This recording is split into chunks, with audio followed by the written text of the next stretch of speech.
안녕하십니까. 또 기도하고 말씀을 시작하겠습니다. 살아계시고 거룩하신 아버지 하나님, 주님 앞에 감사와 영광을 돌립니다.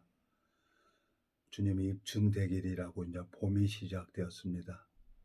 주님께서 그 꽁꽁 얼었던 얼음을 이 봄의 날씨가 모든 것을 녹이고 은혜를 베풀어 주시는 것처럼 우리 마음속에 생각 속에 꽁꽁 묶여있던 마음이 이 봄눈처럼 얼음이 녹는 것처럼 우리 마음을 녹여주시고 은혜를 베풀어 주셔서 하늘 만나를 내려주시기를 바라고나옵니다.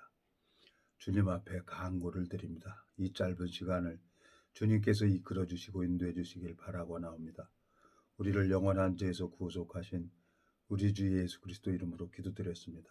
아멘. 오늘은 요한계시록 3장 14절부터 읽겠습니다.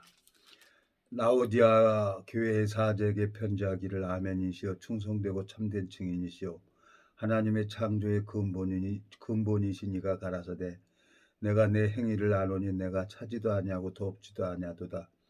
내가 차든지 더럽든지 하기를 원하노라. 내가 이같이 미지근하여 더럽지도 아니하고 차지도 아니하니 내 입에서 너를 토하여 내치리라. 내가 말하기를 나는 부자라 부유하여 부족한 것이 없다 하나 내 공고한 것과 가련한 것과 가난한 것과 눈먼 것과 벌거벗은 것을 알지 못하도다.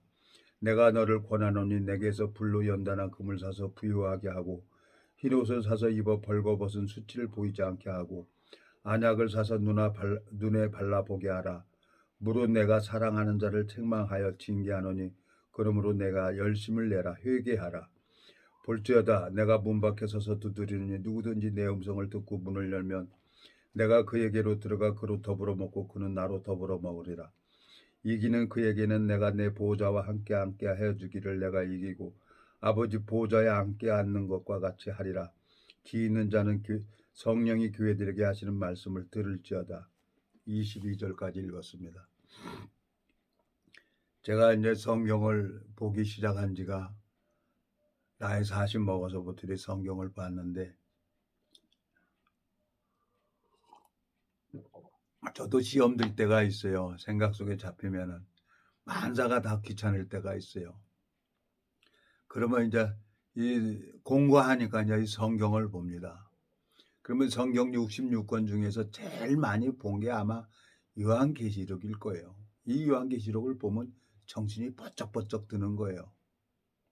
하나님께서 요한이라는 종을 통해서 이 반모섬에 아시아 7개에게 이제 편지를 보내면서 하나님께서 앞으로 하실 일들, 이 재앙의 시작, 죽고 싶어도 죽을 수가 없는 몸으로 정말 하나님이 그 진노가 일어나는 과정을 이 앞으로 할 것을 이 요한계시록에 이렇게 다 기록을 해 놓은 거예요. 죽는 것도 내 마음대로 죽는 게 아니라 사는 것도 내 마음대로 사는 게 아니라 내가 숨을 쉬고 싶어서 쉬는 것도 아니고 주님의 능력으로 내가 있는 거예요.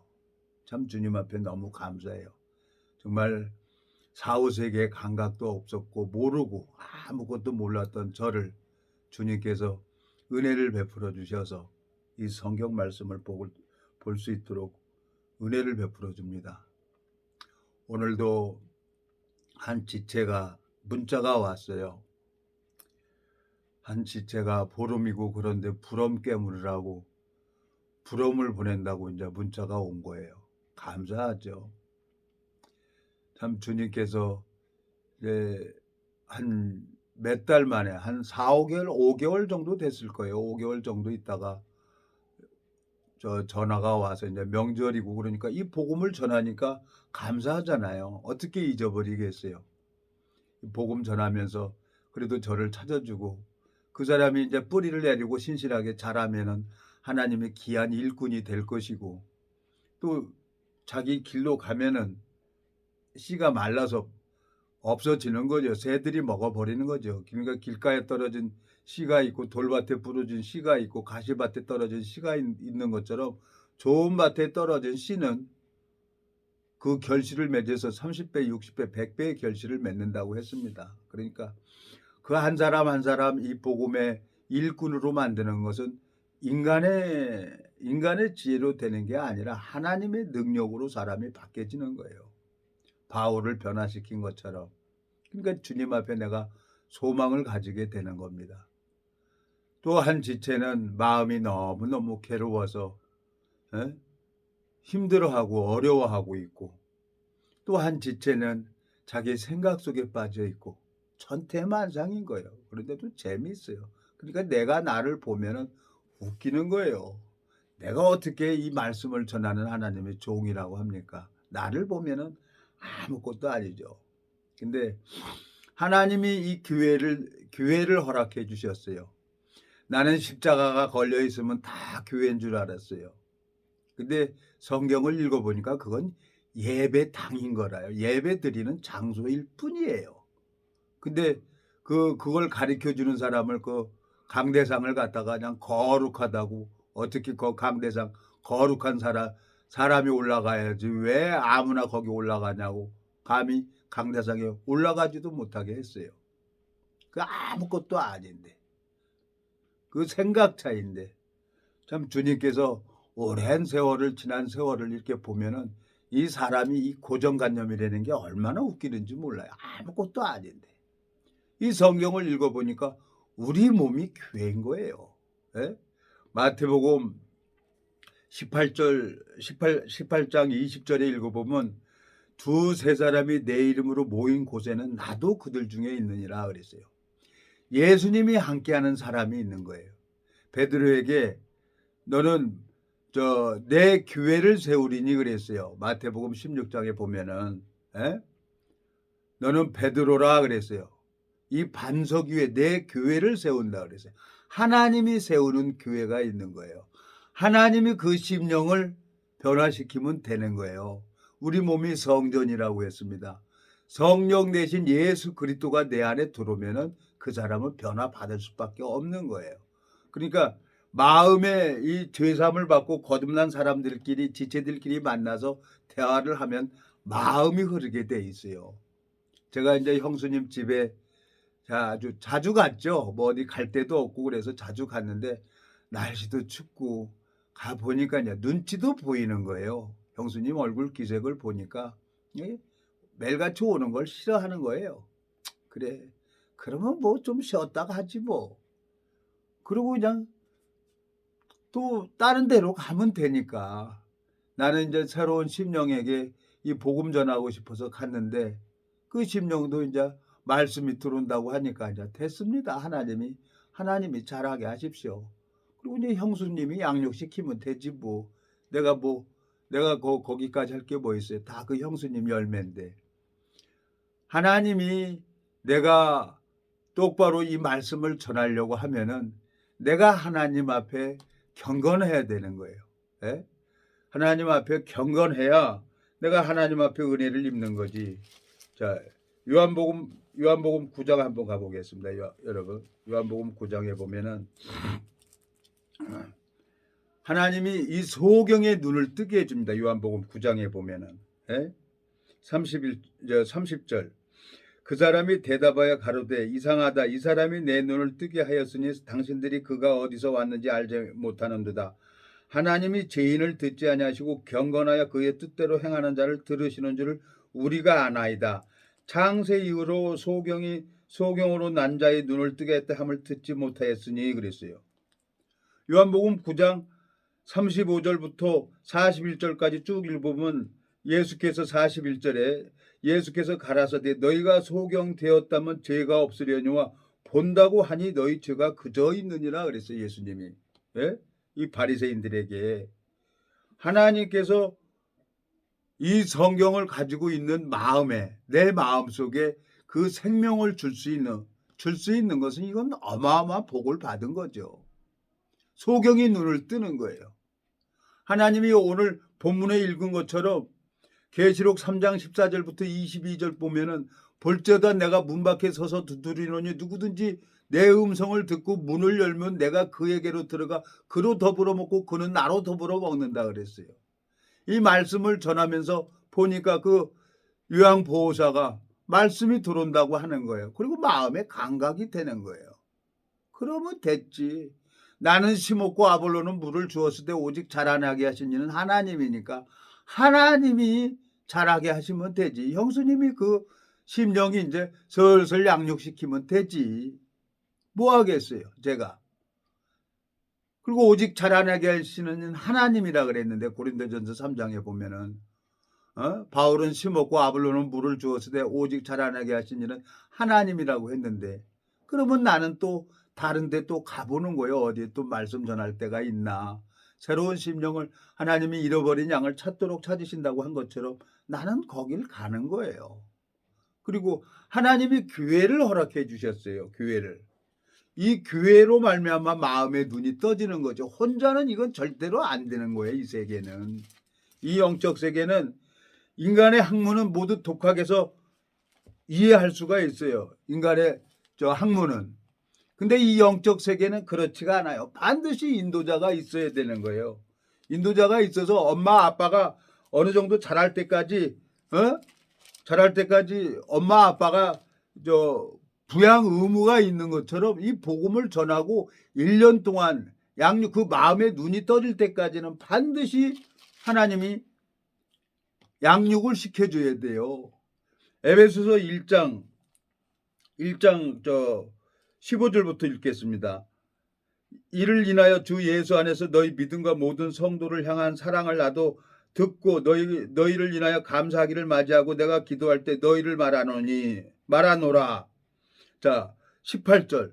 너희 마음 눈을 밝히사 그의 부르심이 소망이 무엇이며 성도 안에서 기업이 영광이 풍성이 무엇이며 그의 힘이 강력으로 역사하심을 따라 믿는 우리에게 베푸신 능력이 지극히 크심이 어떤 것을 너희로 알게 하시기를 구하노라 그랬어요.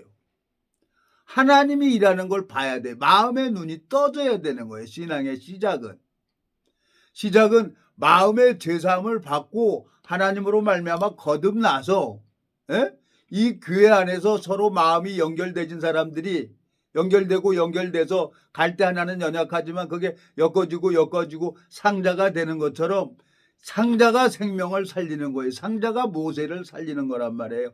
교회가 생명을 살릴 수가 있는 거예요. 근데 너도 나도 성전이라고 앉아가지고 직분 가지고 앉아서 그러고 있는 거예요. 우리나라 이 복음이 이 일반 교회가 다 타락되져 버린 거예요. 부패해져 버렸다는 거예요. 그게 이단이에요. 디도서 3장에 보면은 이단에 속한 사람은 부패해서 스스로 정죄하는 자로서 죄를 짓는다는 거예요. 예수님이 이 땅에 왜 오셨냐는 거죠. 그 복음을 먼저 전해줘야 되는데 그 복음을 전해주지 않고 엉뚱한 짓만 하고 다니는 거예요. 어떻게든지 교세나 확장하려고 하고 이 생명의 역사는 없다는 거죠. 제가 시험이 들어서 힘들고 어렵지만 하나님 그리고 부르게 돼요. 방법이 없으니까. 그리고 그 간병하는 요양보호사에게 그냥 말씀 몇 마디 이렇게 보고 풀어준 거예요. 근데 말씀이 들어온다 그러고 너무너무 좋다는 거예요. 이제는 내 책임 아니에요. 하나님 책임이에요. 그 심령을 자라게 하는 건 내 책임이 아니고 하나님이 자라게 하는 거예요. 근데 교회 안에 그 마음이 있느냐 없느냐 그 사람이 난 그걸 보는 거예요. 제가 한 지체를 한 1년 전에 영등포에서 우연히 알게 되져가지고 그 지체를 내가 찾아다니면서 말씀을 전하고 그랬어요. 근데 그 지체도 사람은 누구나가 다 자기 생각이 있고 자기 의견이 있잖아요. 나더러 왜 이제까지 했는데 28년을 했는데 그 구독자가 왜 83명밖에 안 되냐는 거야. 다른 데 하는 사람 보면 막 10만 명이고 몇천 명이고 되는데 왜 이것밖에 안 되냐는 거지. 안타까워하죠. 나를 생각하고 내가 잘 되길 바라는 마음이 있어서 그 지체도 하죠. 그래서 내가 그 얘기를 했어요. 여보세요. 창세기 9장에 읽어보면은 방주 안에 노아 식구 8식구만 들어갔습니다. 거기 1000년 가까이 살았던 사람들이 있어요. 이 방주 안에만 생명이 있고 방주 안에만 구원이 있는 거예요. 방주 밖에는 다 죽는 거예요. 사람이 많고 적고가 중요한 게 아니라 정말 나를 통해서 생명의 역사가 일어나냐 안 일어나느냐. 노아 식구 8식구는 다 마음이 다 연결이 되어서 방주 짓는 일을 100년 동안 행했어요. 노아가 하나님의 약속을 받으니까 다 노아를 따른 거죠. 부인도 아들도 며느리도 마음이 하나가 돼서 100년 동안 방주를 진 거예요. 이 교회라는 것은 정말 내가 이렇게 하는 게 있고 하나님이 하는 교회가 있는 거예요. 나는 철저하게 하박국 선지자처럼 외양간에 소가 없을지라도 포도나무 무화과 나무에 소출이 없을지라도 나는 나를 구원하신 하나님으로 말미암아 감사한다는 거예요. 내가 그 나를 구원하신 하나님 말고 내가 뭘 더 바랄 게 있겠어요. 영원한 멸망을 받아서 영원한 지옥에 갈 수밖에 없는 나를 예수님께서 나를 붙들어 주시고 나를 자라게 하셨는데 내가 무엇을 바라겠어요? 바랄 거 아무것도 없어요. 천국 간다는 그 자체만으로도 너무 감사한 거죠. 그러니까 하나님이 나를 데리고 사용하려 그러면 나를 온전케 하고 내가 필요한 것을 해줘야 되는 거예요. 우리 저 손자 있는데 그놈 지가 원하는 거 안 해주면 아나부인이에요. 그냥 해줄 때까지 땡깡 부리는 거예요. 소리 지르고 그냥 깍깍 지르고. 그러니까 누가 져요? 부모가 지는 거예요. 할아버지도 져요. 손자가 그냥 앙앙하고 고집 부리면 그래 시끄러우니까 알았다 그러고 걔 들어주는 거예요. 어느 시기가 되잖아요. 알아서 부모가 해주죠. 그 손자놈이 나를 이렇게 오는데 나한테 와가지고 할아버지 우리 저기 몽둥이가 있다는 거예요. 무슨 몽둥이가 있어 그랬더니 몽둥이를 가져왔어. 말 안 들으니까 이제 아버지가 엄마가 이제 그 사랑에 매죠. 무섭다는 거지 몽둥이만 가지고 있으면. 그 얘기하는 게 뭐예요? 이 몽둥이 할아버지가 없애버려 달라는 거지. 그래서 도율아 이건 사랑에 맨 거야. 이게 있어야 도율이가 생각을 버리고 마음을 꺾어요. 이건 좋은 거예요. 그랬더니 할아버지 엄마 아버지가 무서워요. 그러고 있는 거야. 그러니까 그놈이 나한테 목적이 뭐냐. 그 몽둥이를 회초리를 치워주기를 바란 거예요. 그러니까 와서 사랑해요. 할아버지 목소리가 귀여워요. 그러고 조그만 그 4살 5살 먹은 애가 벌써 그 생각을 돌아가면서 술을 쓰고 있는 거예요. 왜? 아버지 어머니를 이길 수 있는 사람은 할아버지밖에 없으니까. 내가 그걸 듣고 하하하 너무너무 속으로 웃었어요. 그렇게 보고 싶으니까 또 가는 거예요. 그 어린아이 마음을 읽으니까. 내가 참 이게 행복이구나. 손자는 할아버지의 면류관이라고 한 것처럼 하나님께서 나를 이렇게 은혜를 베풀어 주는구나. 너무너무 재미있는 거예요. 조그만 아이들 그렇게 하는 거 보면 마음을 읽어보면 너무너무 감사한 거예요. 주님께서 나를 왜 이렇게 힘들게 하고 어렵게 하시나. 이거 큰 축복이죠. 너무너무 큰 축복이죠. 이 요한복음 9장에 읽어보면 날 때부터 소경이 눈을 떴어요.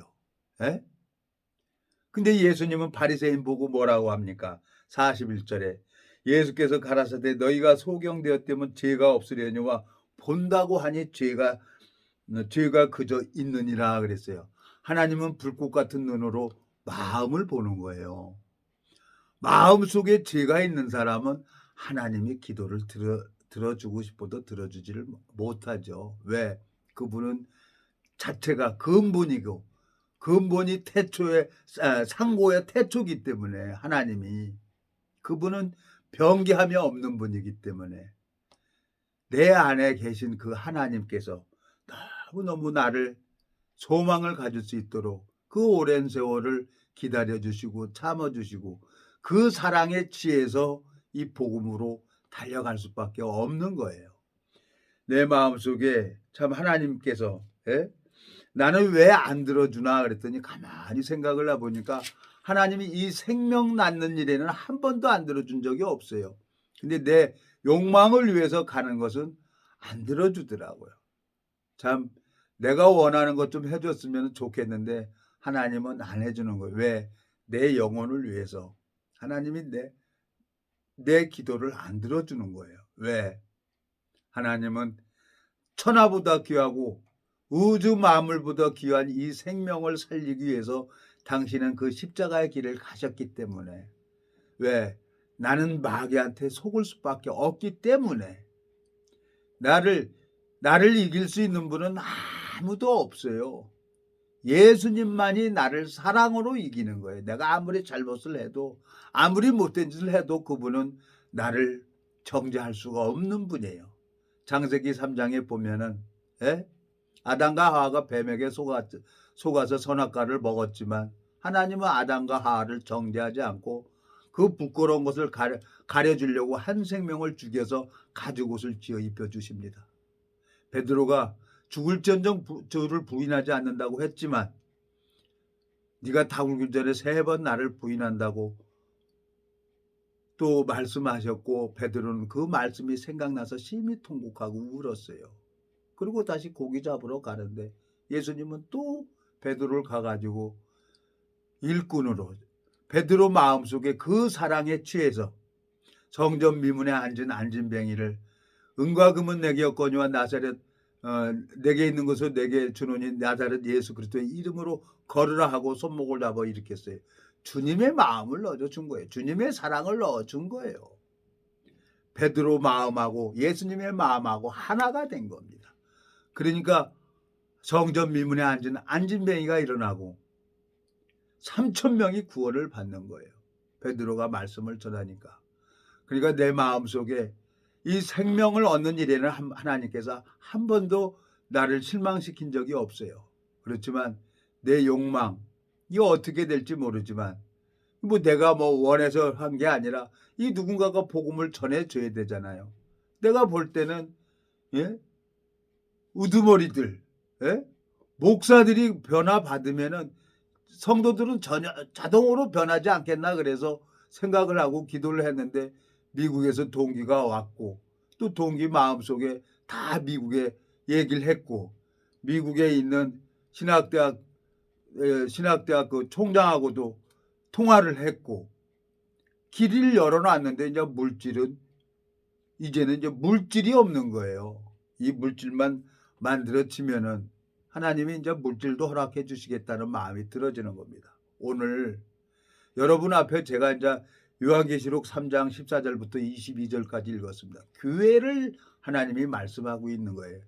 이 성경에서 얘기하는 교회가 어디냐? 내 몸이 교회란 말이에요. 내가 성전이란 말이에요. 그걸 모르고 그냥 예배당을 성전이라고 하고 그렇게 다녔던 내가 참 우스웠죠. 왜? 소경이 소경을 인도했기 때문에. 마태복음 16장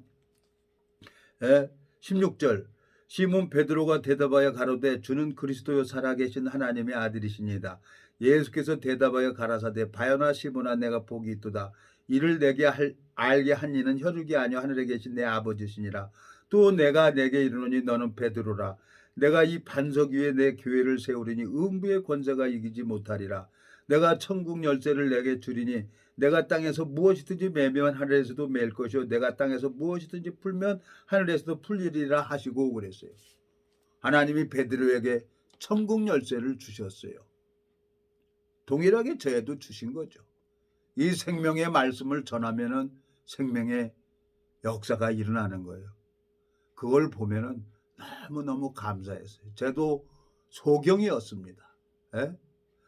주님께서 요한복음 9장에 날 때부터 소경이 눈을 떠서 보잖아요. 우리 이 두 눈은 물질 세계를 보는 눈이죠. 에베소서 1장 15절서부터 보면 18절에 보면 15절서부터 23절 중에 18절을 읽어보면 너희 마음 눈을 밝히사 그랬어요. 그 마음 눈을 누가 떠주냐? 예수 그리스도가 떠줘야 되는 거예요. 그 마음의 눈을 뜨게 하려면 반드시 광야 생활을 거쳐야 되는 거예요. 광야 생활을 거쳐야만 그 마음의 눈이 떠질 수가 있어요. 하나님 앞에 연단을 받아서 다윗이 하나님 앞에 시편 119편 보면은 고난 받는 것이 내게 유익이라 이로 말미암아 여호와 율례를 배우게 됐다 그랬어요. 예? 시편 119편에 보면은 주님께서 참 오래도록 저를 이렇게 붙들어 주시고, 예? 은혜를 베풀어 주셔서 너무너무 감사한 거예요. 119편 75절 보면 71절 고난 당한 것이 내게 유익이라 이로 인하여 내가 주의 율례를 배우게 되었나이다. 예? 73절 주의 손이 나를 만들고 세우셨사오니 나로 깨닫게 하사 주의 계명을 배우게 하소서. 주를 경외하는 자가 나를 보고 기뻐할 것은 내가 주의 말씀을 바라는 영혼이다.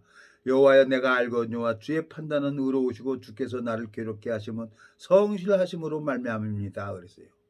다윗은 철저하게 자기를 부인하고 철저하게 자기를 십자가에 못 박고 주님만을 의지했던 거예요.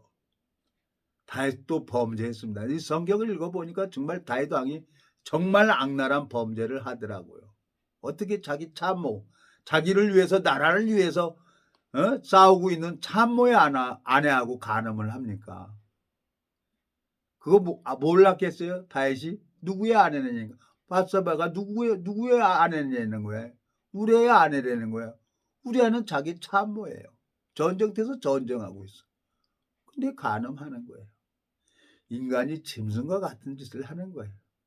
그러니까 다윗이 하나님 앞에 징계를 받으면서 시편도 기록하고, 예? 하나님 앞에 이 다윗의 시를 읽어보면, 시편을 읽어보면 참 기가 막힌 거예요. 정죄를 하지 않아요. 그리고 하나님은 그게 진짜 사랑이지. 이 사랑이라는 건 변함이 없는 거지. 그 사랑이 어떤 누구든지 십자가의 그 거룩한 보혈은 어떤 죄를 졌든지 무슨 짓을 했든지 어떤 누구든지 하나님 앞에 나갈 수 있는 그 길이 되는 거라. 그 사랑이 나를 이렇게 변화시키고 은혜를 베풀어 주신 그 하나님의 그 사랑이 취해서 여러분 앞에 이 말씀을 이렇게 전하면 주님께서 은혜를 베풀어 주는 거예요. 내 마음속에 참 영원한 멸망으로 갈 수밖에 없는 나를 주님께서 은혜를 베풀어 주시고 긍휼을 베풀어 주시는 걸 보면 너무너무 감사한 거예요. 자, 본문 가보겠습니다. 요한계시록 3장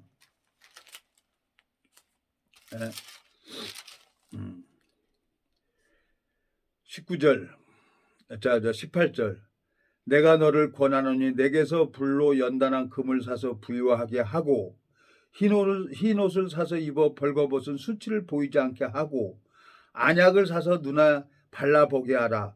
무릇 내가 사랑하는 자를 책망하여 징계하노니 그러므로 내게 열심을 내라. 회개하라. 볼지어다 내가 문 밖에 서서 두드리노니 누구든지 내 음성을 듣고 문을 열면 내가 그에게로 들어가 그로 더불어 먹고 그는 나로 더불어 먹으리라. 이기는 그에게는 내가 내 보호자와 함께 앉게 하여 주기를 내가 이기고 아버지 보호자에 함께 앉는 것과 같이 하리라. 귀 있는 자는 성령의 교회들에게 하시는 말씀을 들을지어다 그랬어요. 에? 무슨 안약을 사서 발라요? 에? 이 마음의 세계, 영적인 세계를 봐야 되는데 이건 내가 볼 수가 있는 게 아니에요. 주님이 눈을 떠줘야 되는 거예요. 에? 모세도 주의 영광을 내게 보이소서 그랬어요. 그러니까 너는 반석 위에 섰으라. 내가 지날 터인데 너는 내 얼굴은 보지 못하고 등만 본다는 거예요. 근데 사도 바울은 고린도전서 13장에 내가 말하는 것이나 생각하는 것이 어린아이 같다가 장성한 사람이 되어서는 어린아이 일을 버렸다고 합니다. 그때가 되면은 주께서 나를 아신 것 같이 내가 온전히 안다 그랬어요. 신앙은 뭡니까? 하나님께서 일하시는 것을 내가 봐야 되는 거예요. 우리나라의 기독교 인구가 1000만 명이라고 합니다. 이 1000만 명이 하나님을 다 보고 있다 그러면요. 우리나라 이렇게 살질 않아요. 우리나라 사람들이 다 알고만 있는 거죠. 예수님 모르는 사람이 누가 있겠어요? 다 알아요. 십자가의 도를 모르는 사람이 어디 있겠어요? 그렇지만 그 마음의 눈은 소경인 거예요. 그래서 사단에게 속아서 멸망으로 갈 수밖에 없는 거예요. 여기 보면은 18절 내가 너를 권하노니 내게서 불로 연단한 금을 사서 부유하게 하고 흰옷을 사서 입어 벌거벗은 수치를 보이지 않게 하고 둘째 아들에게 옷을 벗기고 제일 돼지가 먹는 지엽 열매를 먹고 있었는데 돼지똥 묻었잖아요. 그 더러운 옷을 벗어버리게 하고 제일 좋은 옷을 갖다 입히라 그랬어요. 아담과 하와를 위해서 가죽옷을 지어 입혀줬어요. 엘리야가 승천하면서 떨어진 옷을 갖다가 엘리야가 자기 옷을 둘로 찢어버리고 엘리야 옷을 갖다가 요단을 이리저리 치니까 요단물이 갈라지는 거예요. 하나님께서 입혀주는 옷이 있어요. 의의 옷을 입고 있는 사람이 있어요. 이 사람은 말씀을 나누면 마음이 교통이 되고 마음이 감각이 됩니다. 주님 앞에 너무너무 감사한 거예요. 오늘 참 생각지도 않게 그 지체가 보름이라고 부럼 깨물으라고 문자가 왔어요. 참 마음에 한 심령을 제가 우연찮게 역곡에 있는 지체로 말미암아 이렇게 복음을 전했는데 안타깝게 장기 하나를 떼어버리고 하나님 앞에 말씀을 사모하고 전화로 이렇게 교제를 하는 거예요. 전화로. 뭐 내가 동성은 언제든지 갈 수가 있지만 이성이니까 제가 조심스러운 거예요. 이성이니까. 그래서 이 복음 전할 때는 남종이 있고 여종이 있어야 되는 거라요. 그래야 이 복음이 힘차게 일을 할 수가 있는 거죠. 내 마음속에 소망이 있고 참 힘들고 어렵지만 이 요한계시록을 보면은 정신이 번쩍번쩍 드는 거라. 이 66권 중에서 내가 제일 많이 읽은 책이 이 66권 중에서도 이 요한계시록을 제가 제일 많이 읽었어요. 제가 요즘에 생각 속에 빠져 있었습니다. 근데 성경을 읽어보니까 요한계시록 1장서부터 쭉 읽어보니까 내 마음을 돌이키게 하고 회개케 하는 거예요. 이 말씀이 살아서 내 마음을 변화시키는 걸 보면 주님 앞에 소망이 있습니다. 여러분들 동일하게 말씀 앞에 마음을 바꿔주시고 은혜를 베풀어 주시고 긍휼을 베풀어 주시고 나를 통해서 일을 하고 싶어하는 그 하나님 앞에 마음이 돌아오기를 간절히 바라고 나옵니다. 기도하고 마치겠습니다. 살아계시고 거룩하신 아버지 하나님, 주님 앞에 감사와 영광을 돌립니다. 주님께서 둘째 아들이 집을 나갔을 때 돌아오기를 기다리고 있는 것처럼 내 마음이 주님 앞에 돌아올 수 있도록 은혜를 베풀어 주시고 긍휼을 베풀어 주시는 주님 앞에 감사와 영광을 돌립니다. 주님이 무지하고 미련한 인생에게 은혜를 베풀어 주시고 긍휼을 베풀어 주셔서 이 생명의 복음을 증거할 수 있는 길을 열어주시길 바라고 나옵니다. 감사를 드립니다. 우리를 영원한 죄에서 구속하신 우리 주 예수 그리스도 이름으로 기도드렸습니다. 아멘.